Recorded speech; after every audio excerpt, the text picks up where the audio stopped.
हरियाणा की हर अपडेट के लिए बेल आइकन दबाएं और सब्सक्राइब करें STV हरियाणा न्यूज। आप देख रहे हैं हरियाणा न्यूज और मैं हूं आपके साथ शुभेंदु सिंह। रुक कर लेते हैं सुपरफास्ट 100 का।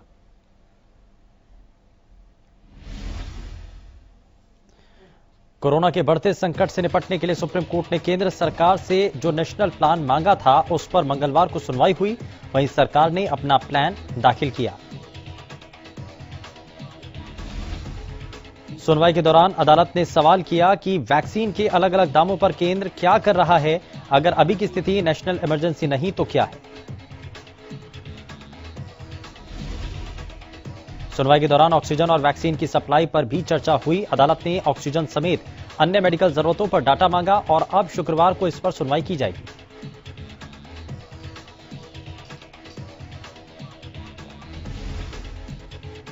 कोरोना वायरस के बढ़ते प्रकोप के बीच चुनाव आयोग ने अहम फैसला लिया है।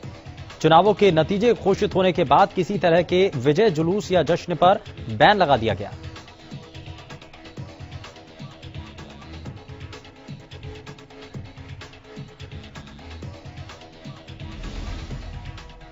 नतीजों के बाद जीतने वाला प्रत्याशी सिर्फ 2 लोगों के साथ ही अपनी जीत का सर्टिफिकेट लेने जा सकता है। चुनाव आयोग अभी अन्य पाबंदियां भी लगा सकता है।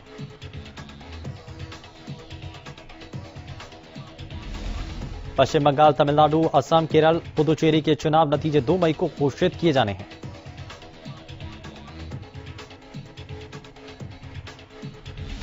कोरोना के कारण देश में हाहाकार है। हर दिन के साथ हालात बिगड़ रहे हैं। मंगलवार को कांग्रेस नेता राहुल गांधी ने ट्वीट कर केंद्र सरकार को एक बार फिर निशाने पर लिया।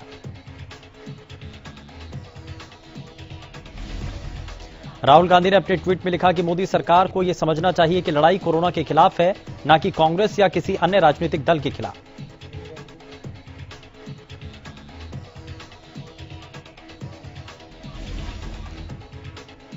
भारत में कोरोना वायरस की नई लहर ने तबाही मचा दी है। बीते 24 घंटों में देश में 3,23,000 कोरोना के नए मामले सामने आए, जो पिछले कुछ दिनों में कम आंकड़ा है।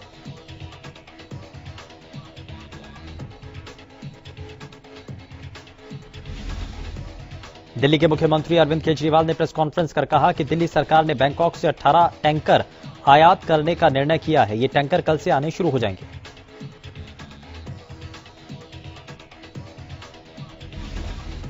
दिल्ली के सीएम केजरीवाल ने कहा कि हमने केंद्र से इसके लिए वायुसेना के विमान देने का अनुरोध किया और उनका काफी सकारात्मक रवैया रहा। इसके पहले मंगलवार को सीएम केजरीवाल और स्वास्थ्य मंत्री सत्येंद्र जैन ने स्पेशल कोविड केयर सेंटर का दौरा किया। यह Covid care centre Guru Tegh Bahadur अस्पताल के पास बन रहा है। हरियाणा में कोरोना के मामलों में लगातार बढ़ोतरी हो रही है। बीते 24 घंटों में 11,504 नए मरीजों की पुष्टि हुई।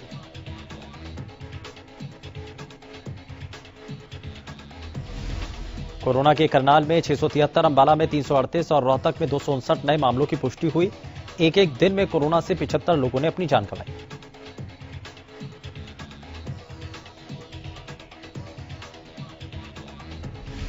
प्रदेश में कुल मरीजों का आंकड़ा 4,35,823 पर पहुंचा है। एक्टिव मरीजों की संख्या भी 79,000 के पार पहुंच चुकी है।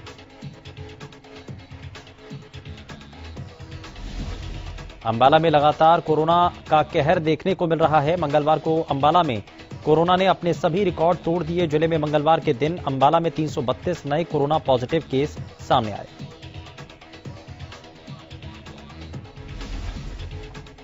सबसे ज्यादा रिकॉर्ड तोड़ 9 लोगों की कोरोना के कारण मौत हुई। अंबाला शहर में 157, अंबाला कैंट में 58, नारायणगढ़ में 16, शहजादपुर से 25 केस सामने आए। वहीं अंबाला में एक्टिव केसों की संख्या 20,889 है, जबकि 382 लोग कोरोना से जंग जीत चुके हैं।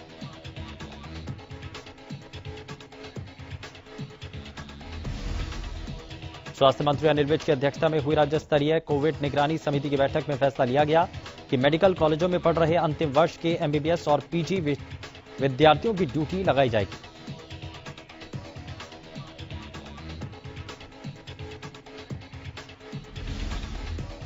अगर कोई सरकारी कर्मचारी कोरोना संक्रमित होता है तो उसे निजी अस्पताल में कैशलेस उपचार की सुविधा उपलब्ध कराई जाएगी।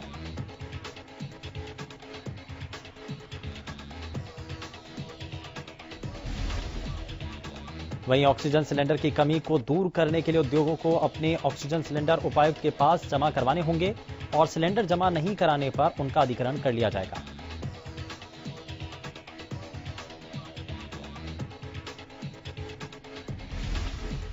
सिरसा के गांव गुड़ियाखेड़ा पहुंचे इनेलो नेता अभय चौटाला ने कोरोना केसों में लगातार हो रही बढ़ोतरी और मौतों पर अनिल विज को घेरा। उन्होंने कहा कि उन्हें लोगों से माफी मांगनी चाहिए और इस्तीफा देना चाहिए।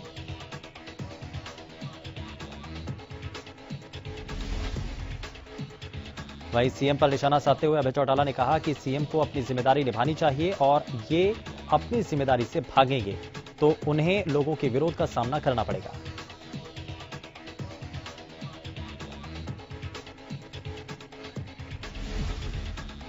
साथ ही कांग्रेस पर हमला बोलते हुए उन्होंने कहा कि कांग्रेस भी इनकी बी टीम के रूप में काम कर रही है।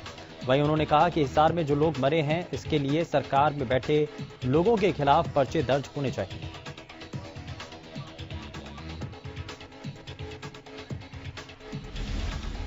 करनाल के एडीआर सेंटर से में 3 मई को 18 साल से ऊपर के लोगों का टीकाकरण किया जाएगा। करनाल जिला विधिक सेवाएं प्राधिकरण की सचिव ने बताया कि देश और प्रदेश में बढ़ते संक्रमण को देखते हुए पंजाब हरियाणा हाईकोर्ट ने कमेटी बनाने का निर्णय लिया। ये कमेटी कोरोना पर हो रही गतिविधियों पर नजर रखेगी। उन्होंने कहा कि जिला स्तर पर यह कमेटी प्रशासन के साथ बनाई जानी है। 18 साल से ज्यादा उम्र के लोगों का टीकाकरण 1 मई से शुरू होगा। उन्होंने कहा कि कोरोना के कारण मजदूरों को किसी प्रकार की दिक्कत तो नहीं हो रही है। कोरोना महामारी को ध्यान में रखते हुए पलवल में 22 आइसोलेशन वार्ड बनाए गए। साथ ही जिले के सभी आइसोलेशन वार्ड में 24 घंटे डॉक्टरों की ड्यूटी लगाई गई है।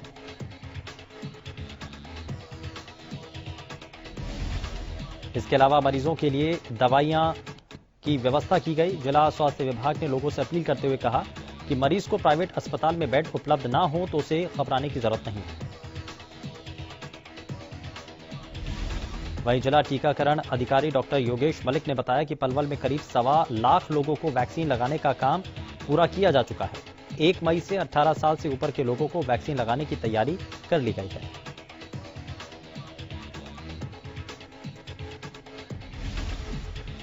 फरीदाबाद में लगातार बढ़ रहे कोरोना वायरस के मामलों को देखते हुए प्रशासन ने कई इलाकों में 1 सप्ताह का लॉकडाउन लगाने का फैसला किया।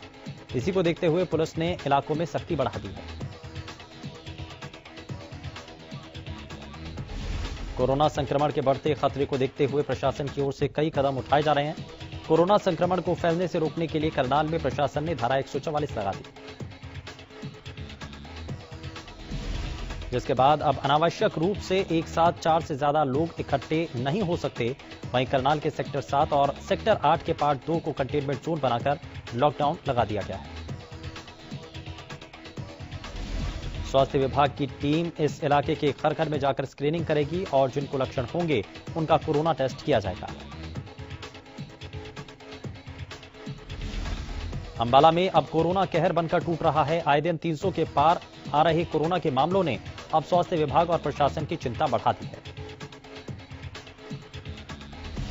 जिसको देखते हुए प्रशासन ने अंबाला में कंटेनमेंट जोन बना दिए हैं। अंबाला शहर के पॉश इलाके सेक्टर 9 लक्ष्मीनगर परशुराम नगर में कंटेनमेंट जोन बनाने के प्रशासन ने आदेश जारी किए हैं, जिसके बाद मंगलवार को इलाके में सभी एंट्री पॉइंट्स को बंद कर दिया गया और चप्पे चप्पे पर पुलिस तैनात है। कोरोना के बढ़ते मामलों को देखते हुए सिरसा में क्वारंटीन सेंटर बनाया गया। जिला प्रशासन ने सुविधाओं के लिए ये व्यवस्थाएं की हैं। यूथ हॉस्टल में बनाए गए क्वारंटीन सेंटर में 6 कमरों में 70 बेड की व्यवस्था है। साथ ही सिरसा में कोरोना के केस लगातार बढ़ रहे हैं।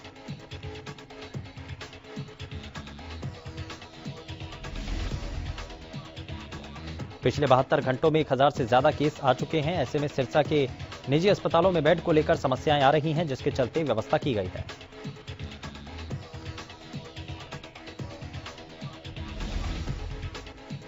कोरोना के चलते बीजेपी नेता रामफल लॉट का जींद के नागरिक अस्पताल में निधन हो गया। हरियाणा सफाई कर्मचारी आयोग के सदस्य और बीजेपी नेता रामफल लॉट को कोरोना पॉजिटिव होने के बाद 2 दिन पहले अस्पताल में भर्ती कराया गया था। कई दिनों से ऑक्सीजन लेवल ज्यादा कम होने से बीजेपी नेता रामफल लॉट का निधन हो गया। रामफल लॉट कांग्रेस की टिकट पर नरवाना से चुनाव लड़ चुके थे। फिलहाल वो बीजेपी के नेता थे और चौधरी बीरेंद्र सिंह के बेहद नजदीकी थे। कोरोना के बढ़ते संक्रमण के चलते सोनीपत में ऑक्सीजन की किल्लत की खबरें सामने आई, जिसके बाद प्रशासन के आला अधिकारियों ने निजी अस्पतालों के संचालकों के साथ अस्पताल में एक हाई लेवल मीटिंग की। मीटिंग में अधिकारियों ने निजी अस्पताल संचालकों को आदेश दिया कि उनके पास जितने भी बेड हैं उनको उतनी ही ऑक्सीजन सप्लाई की जाएगी। जिले में पैनिक की स्थिति न होने के लिए अलग से एक मॉनिटरिंग टीम तैनात कर दी गई है, ताकि सभी अस्पतालों को उनके मरीजों के हिसाब से ऑक्सीजन वितरित की जाए।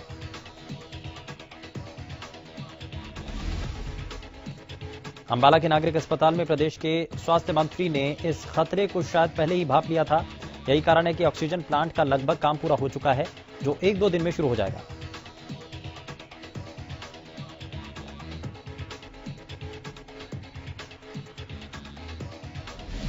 अनिल विज ने बताया कि उन्होंने 6 जिलों के लिए ऑक्सीजन जनरेटर प्लांट लगाने की मंजूरी दे रखी है, जिनका काम चल रहा है।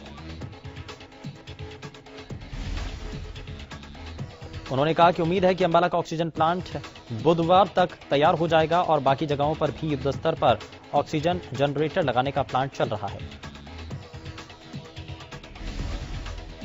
फतेहाबाद में प्राइवेट अस्पताल के बाहर ऑक्सीजन को लेकर मरीजों के परिजनों ने जमकर हंगामा किया। दरअसल सद्भावना प्राइवेट अस्पताल में कुछ ही घंटों की ऑक्सीजन बचने की भनक लगते ही मरीजों के तीमारदार इकट्ठा हो गए। जैसे ही तीमारदारों ने इकट्ठा होने की खबर फतेहाबाद के civil surgeon doctor Govind Gupta को लगी, तो वो अपनी टीम के साथ अस्पताल के निरीक्षण के लिए पहुंच गए। इस दौरान तीमारदारों ने सीएमओ को घेर लिया और उसके बाद जमकर बहस हुई।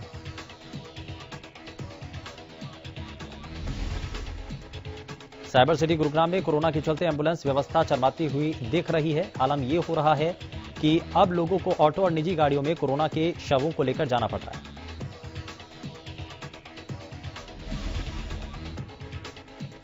मृतकों के परिजनों ने प्रशासन द्वारा जारी किए गए हेल्पलाइन नंबर पर भी गंभीर आरोप लगाए। मृतकों के परिजनों का कहना है कि हेल्पलाइन नंबर पर उनसे थोड़ी दूरी के लिए भी 5 से 15,000 तक चार्ज किया जा रहा है।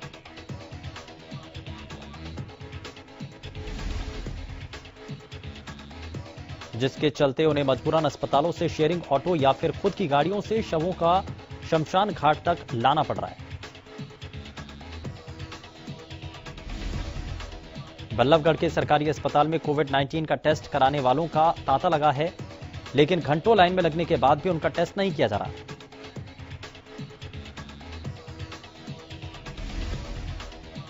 मरीजों का आरोप है कि अस्पताल के डॉक्टर जानबूझकर मरीजों को परेशान कर रहे हैं।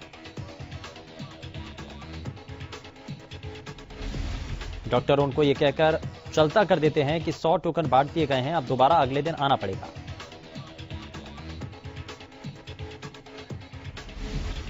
सोनीपत के निजी अस्पताल में एडमिट एसडीओ ने निजी अस्पताल में इलाज के दौरान बरती जा रही खामियों के बारे में बताया। समालखा के पशुपालन विभाग के एसडीओ नीरज एक निजी अस्पताल में एडमिट है। फोन के जरिए उन्होंने बताया कि मरीजों को लूटा जा रहा है। हरियाणा सरकार के पैनल पर होने के बाद भी अस्पताल कैशलेस पेमेंट स्वीकार नहीं कर रहे हैं।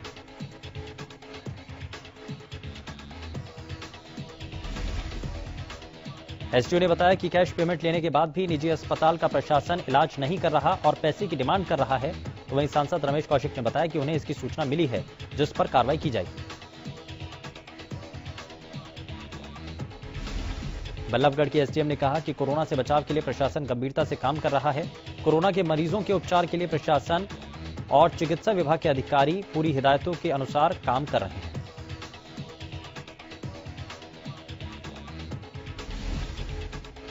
एसडीएम ने कहा कि रेमडेसिविर को लेकर भी प्रशासन नजर बनाए हुए है। रेमडेसिविर की कालाबाजारी पर पूरी तरह से रोक लगाई जाएगी।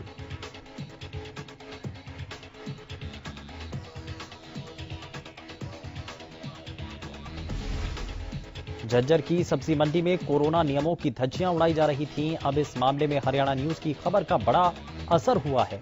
दरअसल झज्जर सब्जी मंडी में सोशल डिस्टेंसिंग का पालन नहीं किया जा रहा था।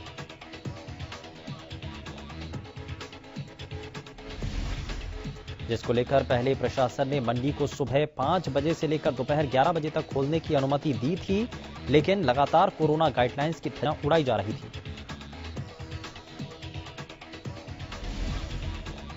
जिसकी खबर हरियाणा न्यूज ने प्रमुखता से दिखाई। मामले में प्रशासन ने सख्त फैसला लेते हुए पूरी तरह से मंडी को बंद कर दिया।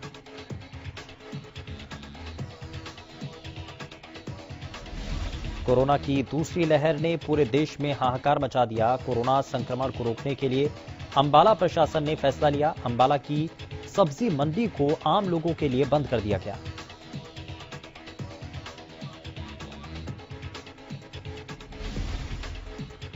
प्रशासन ने सब्जी मंडी के समय में भी बदलाव किया। अब सब्जी मंडी सुबह 5 बजे से 11 बजे तक ही खुलेगी और वो भी केवल सब्जी बेचने वालों के लिए।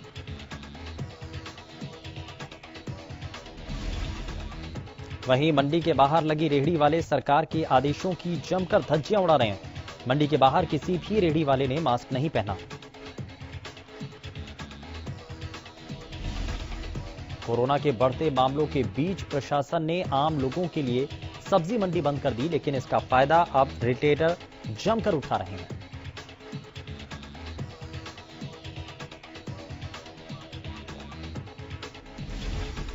मंडी से सस्ते दामों में सब्जी खरीदकर लोगों तक पहुंचाने वाले रिटेलर्स लोगों को महंगे दामों पर सब्जियां बेच रहे हैं।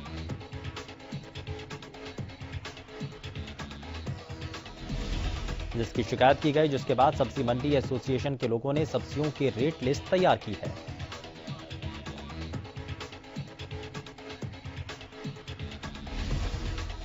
नांगल चौधरी में प्रशासन ने सख्ती दिखाते हुए जगह जगह नाके लगाकर बिना मास्क वाले लोगों के चालान किए हैं। साथ ही लोगों को मास्क लगाने और कोरोना नियमों का पालन करने के लिए जागरूक भी किया।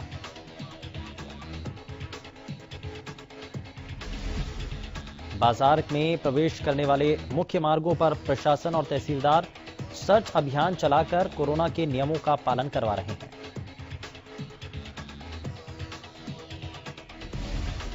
लोगों को कोरोना नियमों के बारे में जानकारी देते हुए नियमों का पालन करने के निर्देश दिए हैं। तहसीलदार का कहना है कि कोरोना नियमों की अवहेलना करने वाले लोगों को किसी भी हालत में बख्शा नहीं जाएगा।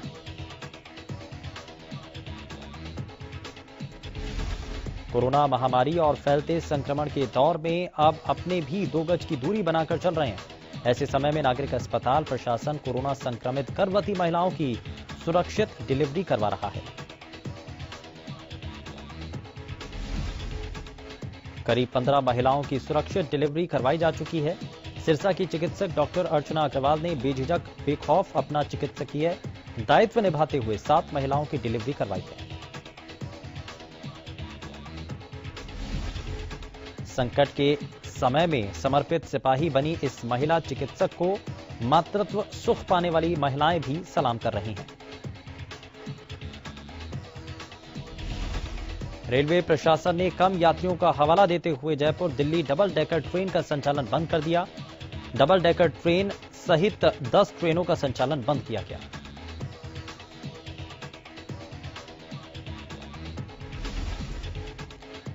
गौरतलब है कि 8 ट्रेनों का रेवाड़ी जंक्शन से संचालन हो रहा था और मार्च के पहले हफ्ते में ज्यादातर ट्रेन शुरू हुई थी, लेकिन अब संचालन बंद कर दिया गया है।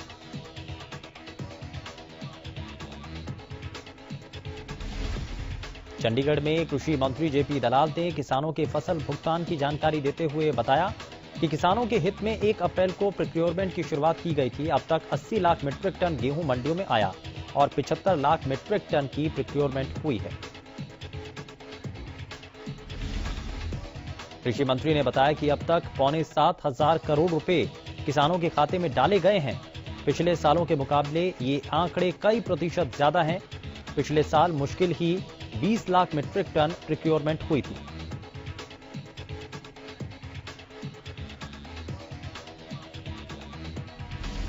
सरकार की उपलब्धियां गिनाते हुए कृषि मंत्री ने कहा कि हमारी नीतियां किसान हित में हैं, इसकी वजह से किसानों को कोई मुश्किल नहीं आई।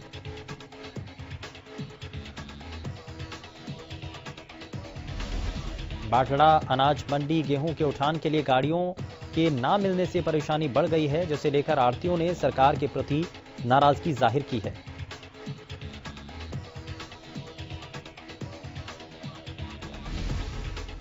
आढ़तियों ने कहा है कि कृषि मंत्री ने मंडी का दौरा करने के समय सभी समस्याओं के समाधान का आश्वासन दिया, लेकिन एक भी समस्या दूर नहीं हुई।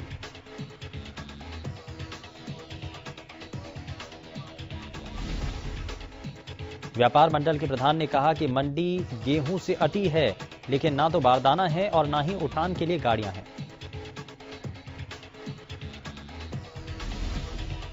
गोहाना की अनाज मंडी में इस बार गेहूं का उठान धीमी गति से होने से यहां के व्यापारियों को परेशानी आ रही है। मंडी गेहूं की बोरियों से अटी पड़ी है, जिसके चलते मंडी में और गेहूं को रखने के लिए जगह नहीं है। इस परेशानी को लेकर व्यापारी को लेकर कई बार रोष प्रदर्शन कर चुके हैं, लेकिन इस बार मंडियों से गेहूं का उठान नहीं होने के कारण पर्याप्त मात्रा में मजदूरों का नहीं होना बताया जा रहा है। गोहाना अनाज मंडी में और बाहर लाखों टन गेहूं खुले आसमान में पड़ा है। अगर मौसम खराब होता है तो इसका खामियाजा एक बार फिर आढ़तियों को भुगतना पड़ सकता है।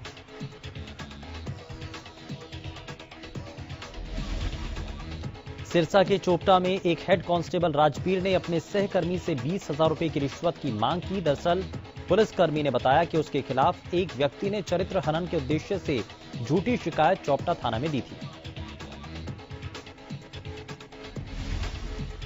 जिसके बाद से ही शिकायत को लेकर चोपटा थाने में तैनात हेड कांस्टेबल राजवीर उस वक्त उस पर रिश्वत का दबाव बना रहा था, जिसको लेकर राजवीर को उसने पहले 20,000 रुपए दिए थे।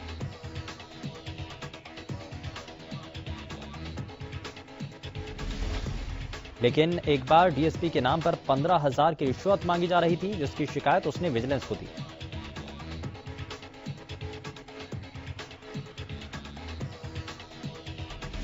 अंबाला में एक निजी रेस्टोरेंट के सामने एक युवक और महिला संदिग्ध अवस्था में मिले। महिला के सिर पर चोट लगने से मौत हो गई थी, जबकि युवक नशे की हालत में मिला।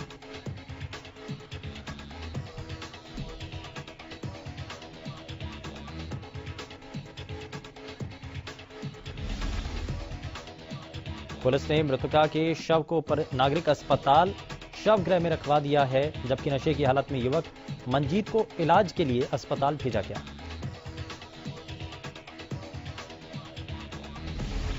कप्तान रानी रामपाल सहित भारतीय महिला हॉकी टीम की 7 खिलाड़ी और सहयोगी स्टाफ के 2 सदस्य कोरोना संक्रमित पाए गए हैं।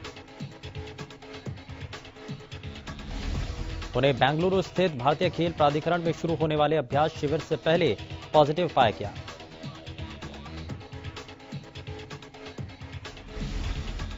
देश में कोरोना के मामले तेजी से बढ़ रहे हैं। इसी बीच मुंबई में फिल्मी सितारे भी आगे आकर वैक्सीन लगवा रहे हैं। सोमवार को माधुरी दीक्षित ने अपना दूसरा डोज लगवाया। वहीं सैफ अली खान ने भी मुंबई के अस्पताल में जाकर वैक्सीन की दूसरी डोज ली।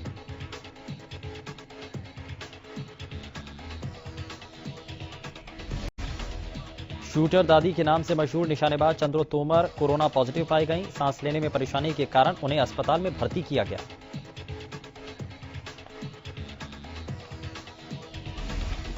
उनके ट्विटर पेज पर यह जानकारी देते हुए लिखा गया कि दादी चंद्रो तोमर कोरोना पॉजिटिव हैं और सांस की परेशानी के चलते अस्पताल में भर्ती हैं। ईश्वर सबकी रक्षा करे।